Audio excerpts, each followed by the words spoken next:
Hello and welcome. Today I'm adding Tanks Furry from the Home Computer Heroes Collection 1 for the Evercade to my ever-growing list where I rank every Evercade game ever.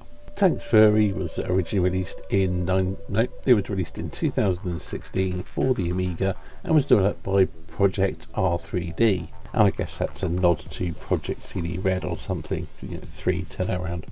Yeah, whatever. Anyway, it's a top-down single-screen tank-based game where you've got to eliminate the other enemies on the screen. The furry from the title is probably supposed to also be, crossover with Fury, like, Fury the tank movie, Tank Fury, Tank Furry, because of the similar spelling, just the extra R, blah blah blah.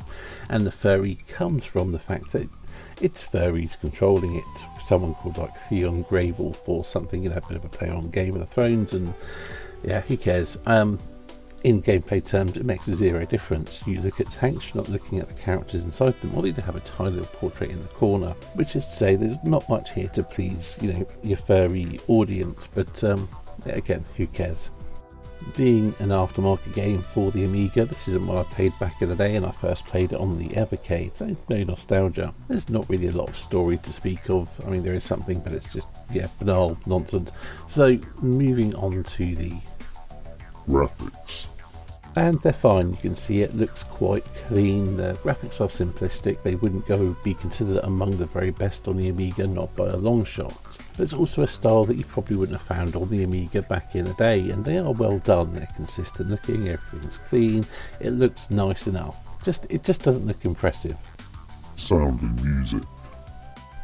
There's no in-game music, and that's saved for the title screen, and it's perfectly fine. A fairly militaristic kind of type of piece of music you would expect to find on a game like this. It's not too dissimilar from the music in Worms. The sound effects are clean and they're pretty good. You've got your explosions, your tank sounds. There's not a huge amount to speak of, but they're absolutely fine.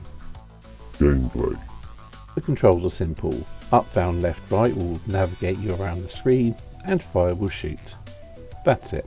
Bits of the terrain are destructible and you have to guide your tank around, shoot the enemy tanks and defend your base. And once you've completed or destroyed all the tanks or the wave of tanks on that screen, you win. Obviously if they destroy your base or kill you enough times, then it's game over.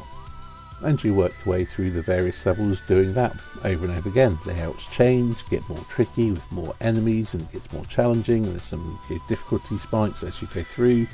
But that's about it for the single player campaign, and it's really quite limited and basic. It's playable. What makes it stand out more is you can play it through entirely in 2-player mode, and you can switch friendly fire on or off. So if you want to play American style, you make sure friendly fire is turned on. There is a multiplayer mode, and in theory this could be quite a bit of fun. It is definitely more fun multiplayer than single player, but I've only played it a little bit, and I can't really give a full verdict on that, but it seems to me the type of game that would shine in multiplayer, because the single player aspect is playable, there is a campaign there, but it's not that interesting. But like I said, I haven't played in multiplayer that much, because primarily my Evercade playing is usually single player, and when I'm playing multiplayer it's usually a bit more sort of a bit interesting or exciting games. Yeah, that's a shining recommendation right there, because when I did play multiplayer no one was really that interested or cared, but maybe if you had someone who was actually interested in playing it multiplayer you'd have some fun with it, maybe. Overall opinion. Tanks Furry is fine. I'm sure some people get more out of it than I do. The single player is, like I said, it's perfectly playable, but it gets a bit dull and tedious fairly quickly. It's certainly not a bad game. I can't really level any major criticism at it. It does what it does well, but what it does doesn't really interest me that much.